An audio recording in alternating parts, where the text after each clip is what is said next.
పోరాటము విద్యార్థుల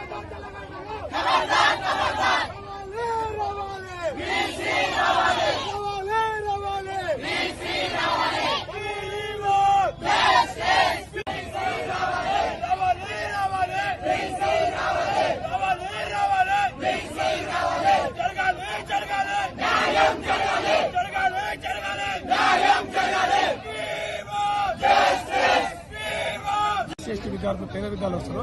కానీ విద్యార్థుల మీద ప్రిన్సిపల్ అనే వ్యక్తి చాలా అటెండెన్స్ పేరుతోని చాలా రోజుల నుంచి ఇబ్బంది పెడుతుంది.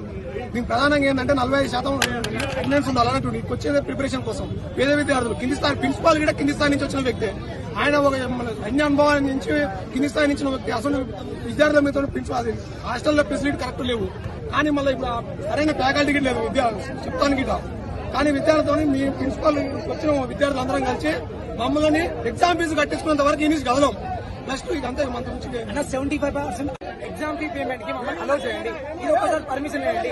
75% అటెండెన్స్ అంటే ఎట్లా మెయింటైన్ చేయగలుగుతామని ప్రతి ఒక్క విద్యార్థి ప్రతి ఒక్కరు ఏదో జాబ్జాన కోరుకునే వచ్చింది.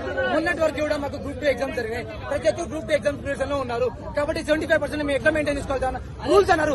రూల్స్ అంటే ప్రతి ఒక్క దాంట్లో రూల్స్ వాష్రూమ్స్ సరిగ్గా లేవు.